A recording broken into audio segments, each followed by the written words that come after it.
Assalamualaikum warahmatullahi wabarakatuh. Alhamdulillahirrabbilalamin. Kali ini kita akan belajar tentang tematik lagi, tentang tema indahnya kebersamaan. Kemarin kita sudah satu kali belajar di tema satu ini. Nanti hari ini kita akan melanjutkan materi.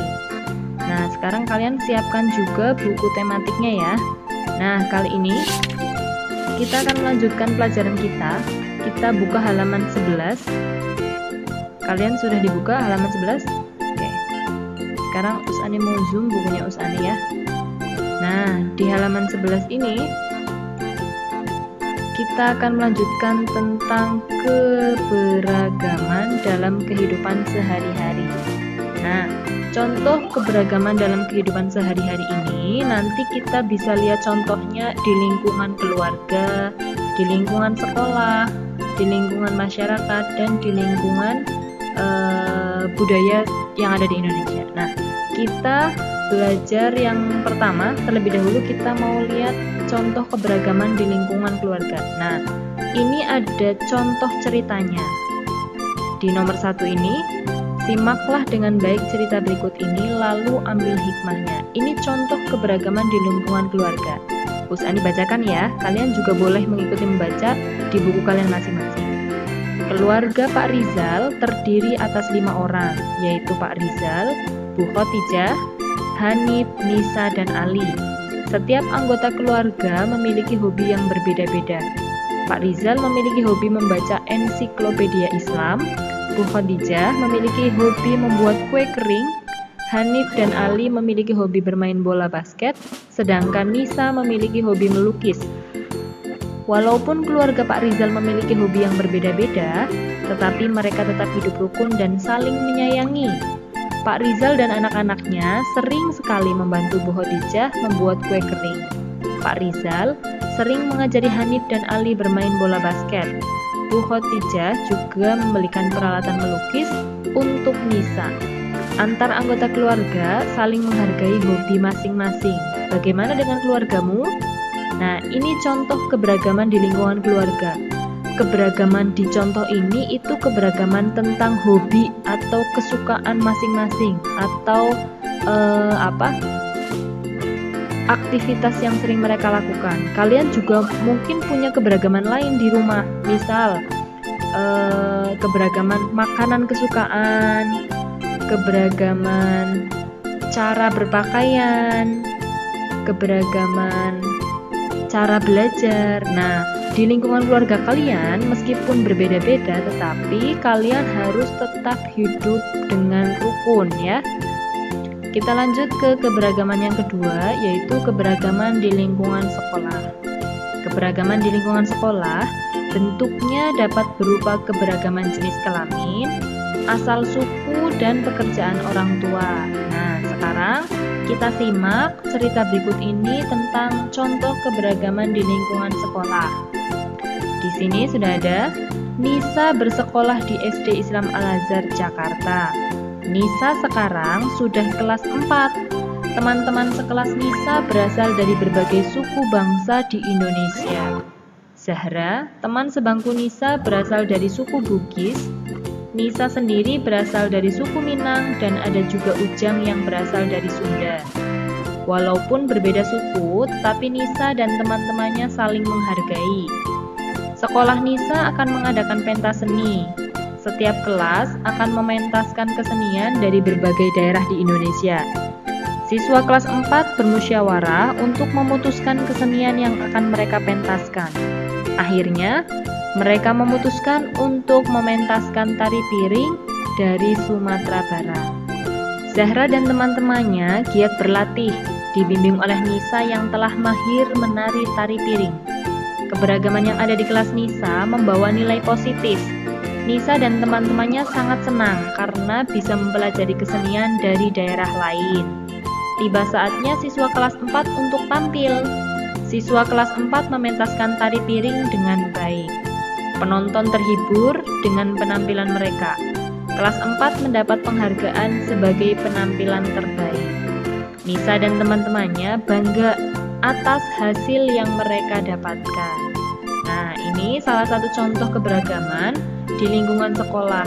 Selain karena mereka berbeda sukunya sehingga berbeda keseniannya, bisa juga tadi ada contohnya keberagaman di lingkungan sekolah itu tentang pekerjaan orang tua.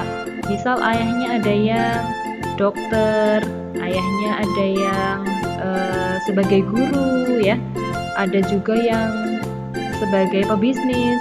Itu juga salah satu keberagaman di lingkungan sekolah kalian, karena orang tua kalian memiliki keberagaman dalam bidang pekerjaan. Tetapi itu tidak boleh dijadikan sebagai bahan untuk saling mengejek.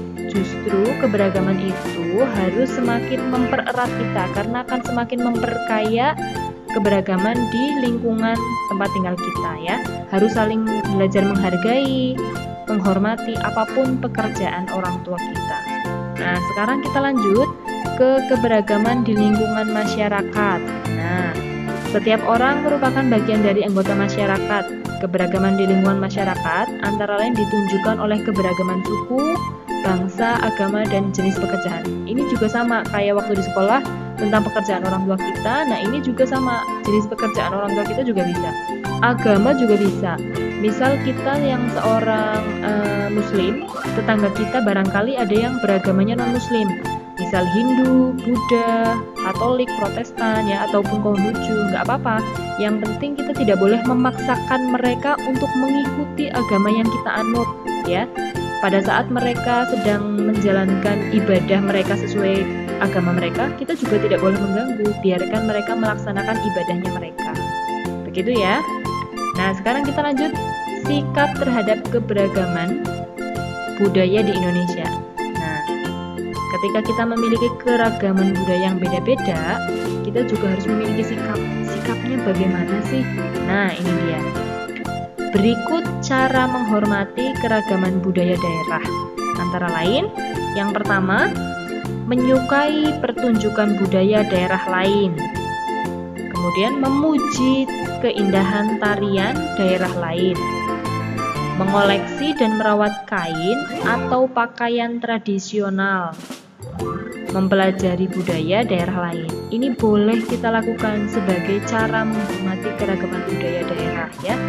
Boleh. Nah, di kotakan yang biru ini adalah tempat untuk kalian menuliskan tugas kalian.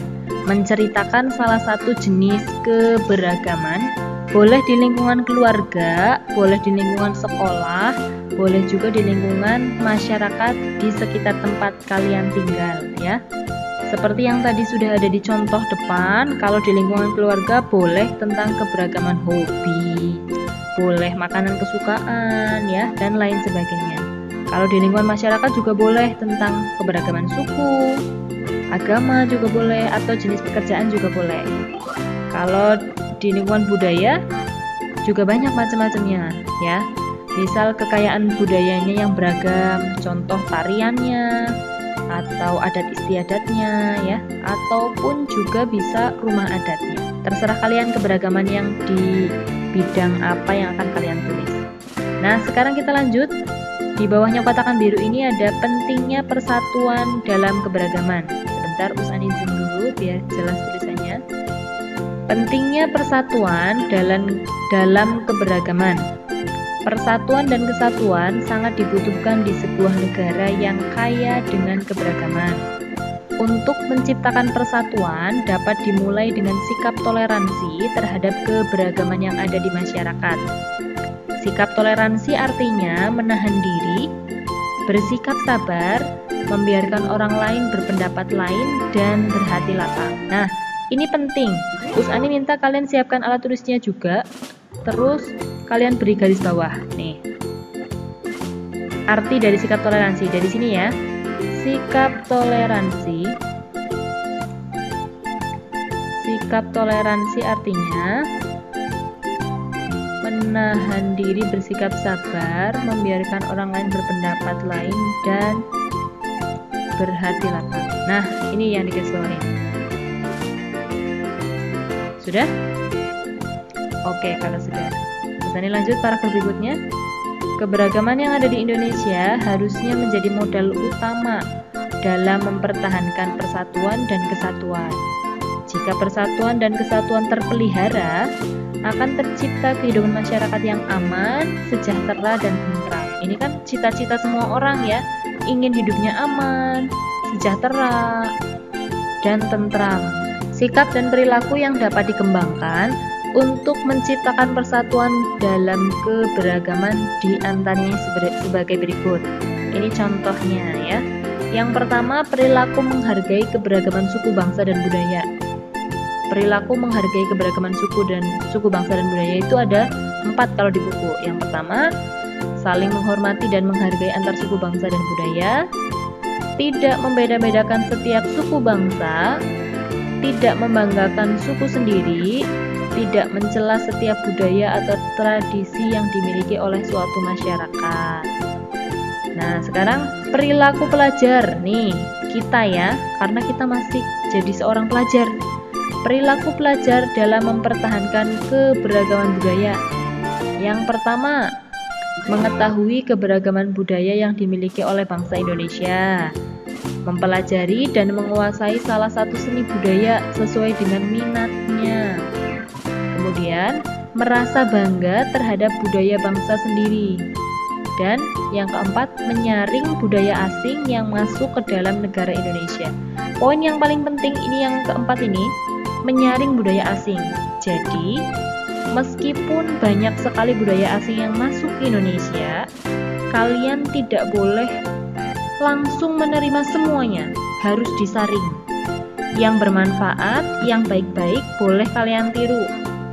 Tetapi kalau yang kurang baik, yang tidak baik dan yang tidak bermanfaat jangan ditiru ya. Ini penting sekali. Kalian boleh meniru asal itu yang baik-baik. Kalau yang kurang baik jangan ditiru. Nah, ini di bawah ada lirik lagu Garuda Pancasila. Ani percaya kalian sudah bisa menyanyikannya semua. Garuda Pancasila, akulah pendukungmu, patriot proklamasi, sedia berkorban untukmu. Pancasila dasar negara, rakyat adil makmur sentosa, pribadi bangsaku. Ayo maju, maju, ayo maju, maju, ayo maju, maju. Nah, dari lirik lagu Garuda Pancasila ini sudah tertulis ya, ada kalimat begini, sedia berkorban untukmu. Nah, rakyat adil makmur sentosa ini juga salah satu tujuannya ya. Jadi kita harus menjaga persatuan dan kesatuan agar cita-cita bangsa Indonesia itu tercapai. Kita lanjut ke halaman berikutnya. Makna lambang sila Pancasila. Tadi kita sudah menyanyikan lagu Pancasila ya. Itu adalah lambang negara kita. Nah, ini juga ada kalimat penting, kalian silahkan garis bawahi. Siapkan alat tulisnya ya. Dari mulai sini, Pancasila adalah dasar negara kita. Garis bawah ini. Jadi kalau ada yang tanya, dasar negara kita siapa? Pancasila. Ya. Sebagai dasar negara, Pancasila mengandung nilai-nilai luhur yang menjadi pedoman dalam kehidupan berbangsa dan bernegara. Sebagai pandangan hidup bangsa Indonesia, nilai-nilai yang terkandung dalam sila-sila Pancasila diambil dari akar budaya bangsa kita sendiri, bukan dari budaya asing. Pancasila menjadi penentu dan cita-cita luhur bangsa Indonesia. Pancasila juga menjadi tuntunan untuk menjalankan kehidupan bernegara. Nah, itu dia. Pancasila itu menjadi salah satu dasar negara kita yang di situ juga sudah tertulis tentang cita-cita rakyat adil, makmur, sentosa. Jadi Indonesia itu menginginkan rakyatnya adil, makmur, sentosa ya, biar hidupnya itu aman, tentram, sejahtera gitu. Nah, sekarang kita cari tahu arti Pancasila. Nah, ini dia. Arti Pancasila. Pancasila itu berasal dari kata panca dan sila. Kalian boleh garis bawahin Pancasila. Panca artinya 5. Nih, garis bawahi juga. Panca artinya 5 dan sila artinya dasar. kayak nama teman kita ya. Sila artinya dasar. Jadi Pancasila artinya 5 dasar. Pancasila menjadi dasar hukum Negara Kesatuan Republik Indonesia.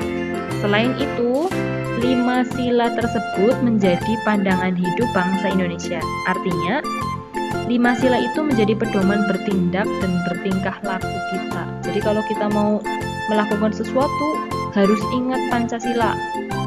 Sesuai dengan namanya, Pancasila yang artinya memiliki 5 dasar, sehingga kita juga akan mencari tahu 5 simbol dari simbol Pancasila tersebut. Simbol yang pertama adalah bintang.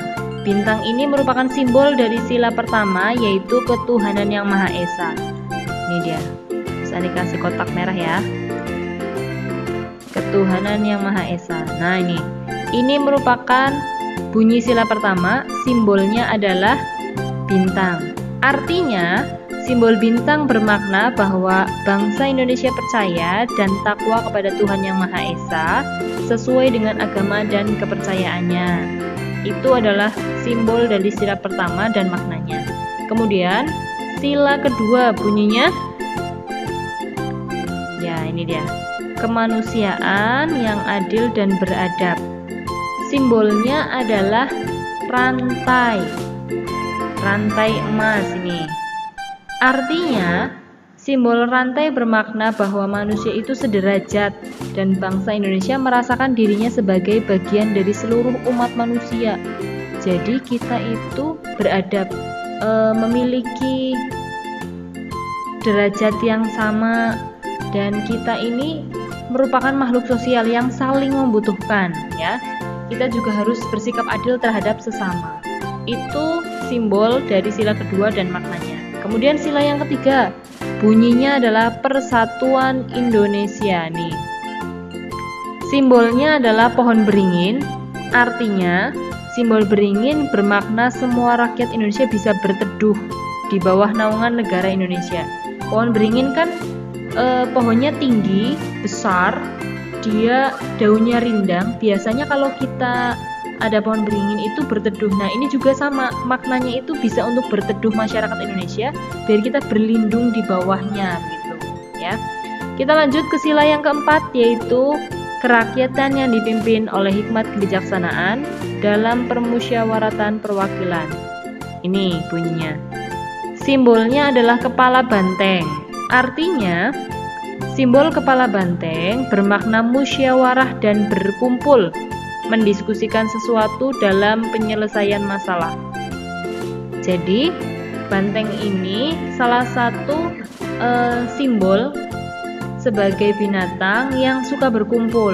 Nah, masyarakat Indonesia juga diharapkan begitu. Ketika ada sesuatu yang perlu diselesaikan, maka kita berkumpul untuk bermusyawarah, mendiskusikan, kita cari jalan keluarnya bersama-sama. Kemudian sila yang kelima, bunyinya adalah keadilan sosial bagi seluruh rakyat Indonesia. Ini bunyinya. Simbolnya adalah padi dan kapas. Maknanya, simbol padi dan kapas ini bermakna kemakmuran, yang merupakan tujuan utama bagi sila kelima. Padi itu untuk makan, kapas itu sebagai bahan untuk membuat pakaian atau sandang. Jadi menyimbolkan kemakmuran untuk masyarakat Indonesia. Nah, itu dia 5 simbol dari Pancasila beserta maknanya ya. Sekarang kita lanjut halaman berikutnya. Ini masih tentang lambang sila-sila Pancasila. Nah, ada gambar burung Garuda di sini. Burung Garudanya itu di tengahnya ada perisai dan berisi simbol-simbol pada sila Pancasila ya. Nanti kita bisa cari tahu artinya perisainya itu apa. Kalau simbol-simbol yang ini tadi sudah kita bahas di halaman sebelumnya, di halaman 15. Oke, kita lanjut. Kelima sila Pancasila dilambangkan dalam gambar atau simbol. Lambang sila Pancasila itu terdapat pada lambang negara kita, yaitu burung Garuda. Ini gambar burung Garuda ya. Karena itu dinamakan Garuda Pancasila. Tadi yang lagu kita nyanyikan itu berasal dari lambang negara kita. Perhatikan lambang negara Republik Indonesia berikut ini. Lihat, ini gambarnya. Nah, di dada burung Garuda terdapat perisai. Perisai itu ini. Ya, perisai itu kayak yang pelindung dada ketika orang mau berperang zaman dahulu, itu namanya perisai. Nah, pada perisai itu terdapat gambar bintang segi 5, bintang, rantai emas, pohon beringin, kepala banteng, serta padi dan kapas. Ini gambar padi dan kapas. Gambar ini merupakan simbol dari sila-sila Pancasila. Ini simbol sila ke-1, kedua, ketiga, keempat, dan kelima. Pada perisai terdapat garis hitam tebal yang melintang di tengah perisai. Garis itu melambangkan garis khatulistiwa yang melewati wilayah Indonesia. Nih, garis melintang tebal ini artinya garis khatulistiwa. Warna merah dan putih ini adalah warna nasional, merupakan warna bendera negara kita. Bendera kita kan warnanya merah putih, makanya ini warna dasarnya merah dan putih. Ya, jadi setiap gambar, setiap warna yang ada di lambang negara kita itu memiliki makna. Ya, kita lanjut ke halaman berikutnya. Nah, ini ada tabel tentang contoh sikap menghargai keberagaman. Nah, kalian tuliskan di situ. Nanti kalian cari contoh keberagaman. Contoh keberagaman boleh di rumah, boleh di sekolah, boleh di lingkungan masyarakat. Ini sudah ada satu contohnya. Usani bantu contoh yang nomor 2 ya. Sikap menghargai keberagaman. Kalau ini kan bermain bersama dengan teman yang berlainan suku. Terus bisa juga contohnya yang lain. Baik, sekarang kita lanjut ke halaman 17. Nah, di halaman 17 ini nanti kita akan menuliskan sikap menghargai keberagaman. Nah, ini ada 1, 2, 3, 4, dan 5. Kalian tuliskan contoh yang kedua, ketiga, keempat, dan kelima. Sikap menghargai keberagaman.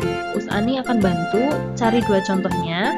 Nanti yang keempat dan kelima, 2 lagi kalian dibantu cari dari sumber lain ya. Boleh tanya ke orang tua, boleh juga kalian cari di HP. Misal, sikap menghargai keberagaman yang pertama, bermain bersama dengan teman yang berlainan suku bangsa. Yang kedua, bisa juga dengan menghormati teman yang berlainan agama saat beribadah. Kalian tulis di sini. Menghormati teman yang berlainan agama saat beribadah. Sudah? Oke, lanjut yang ketiga. Contoh menghargai. Bisa juga dengan contoh ini. Tidak memaksakan teman yang berlain agama untuk memeluk agama yang sama dengan kita.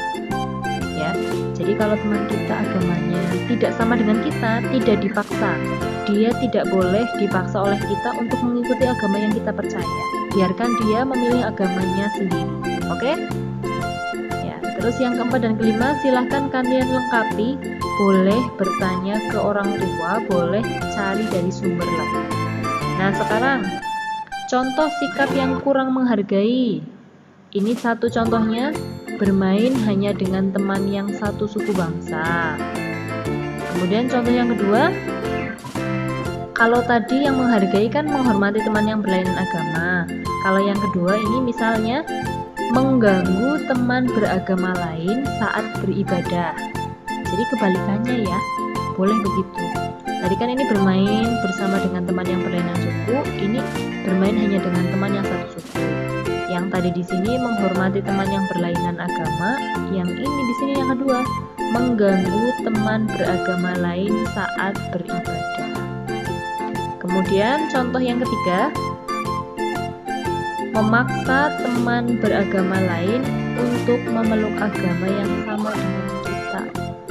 Kalau yang tadi ketiga ini kan tidak memaksakan teman untuk memeluk agama yang sama dengan kita. Nah, kalau yang ketiga, memaksa teman beragama lain untuk memeluk agama yang sama dengan kita. Mudah ya?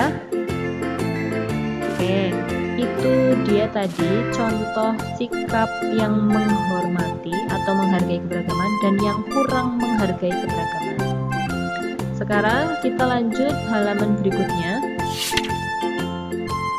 Nah, ini dia. Halaman 18. Ini ada alat musik tradisional. Ini juga ada gambarnya siswa yang bisa mendengar alat musik tradisional. Ketika kita mendengar suara, alat indera yang kita pakai untuk mendengar itu telinga kita ya. Jadi ketika kita telinganya sehat, kita bisa mendengar suara dengan jelas. Nah, di Indonesia ini karena bermacam-macam sukunya, daerahnya juga memiliki sumber daya alam yang bermacam-macam, memiliki upacara yang macam-macam juga. Jadi alat musiknya juga macam-macam. Seperti contoh di sini di gambar. Ada gambar angklung. Ini yang berasal dari Jawa Barat. Ada yang tahu cara membunyikan angklung dengan cara diapakan? Iya betul, dengan cara digoyang. Jadi ketika kita pegang dengan dua tangan atau satu tangan, kalau angklungnya kecil, kita goyang, dia akan mengeluarkan suara. Ada juga gendang, ini dari Jawa Barat. Dengan cara diapakan gendang biar bunyi? Ya betul, dipukul ya. Kita pukul kanan dan kirinya, ini membrannya, nanti dia akan mengeluarkan suara. Tifa, mirip dengan gendang tapi ini hanya satu sisi. Ini juga dengan cara dipukul. Tifa berasal dari Papua. Kemudian ada saron dari Jawa Barat. Ini dengan cara dipukul. Ada alat pukulnya ini. Dan ada kecapi dari Jawa Barat juga. Kalau kecapi ini mainkannya dengan cara dipetik seperti gitar. Jadi di sini ada senar-senarnya, nanti dipetik. Kemudian dari Sulawesi Utara ada kolintang. Ini dengan cara dipukul. Nah, itu dia beberapa alat musik tradisional di beberapa wilayah di Indonesia. Nah, sekarang Usani akan memberikan tugas untuk kalian. Tugasnya adalah kalian mencari alat musiknya dan mencari cara memainkannya. Untuk daerahnya akan Usani tentukan ya. Kalian boleh tulis di situ daerahnya, asal daerahnya. Yang pertama, nomor 1, asal daerahnya dari Papua. Kamu tulis di sini. Tulis di kolom ini Papua. Nomor 2, dari Maluku. Nomor 3, Sulawesi Selatan. Nomor 4, Jawa Timur. Dan nomor 5, Sumatera Barat. Jadi untuk daerah asalnya sudah Usani tentukan, kalian tinggal cari alat musiknya dan cara memainkannya. Usani ulangi ya. Yang pertama ini nomor 1, asal daerahnya dari Papua. Yang kedua dari Maluku. Yang ketiga dari Sulawesi Selatan. Yang keempat dari Jawa Timur. Dan yang kelima dari Sumatera Barat. Nah, itu dia materi kita pada hari ini. Usani harap setelah ini nanti kalian langsung mengerjakan tugasnya. Setelah itu nanti seperti biasa untuk tugasnya yang tadi kalian kerjakan difoto, kemudian kirimkan ke HP-nya Usani ya. Terima kasih banyak sudah bersedia menyimak materi pembelajaran kita hari ini. Mohon maaf apabila Usani dalam menjelaskan banyak kata-kata yang keliru atau salah ucap. Wassalamualaikum warahmatullahi wabarakatuh.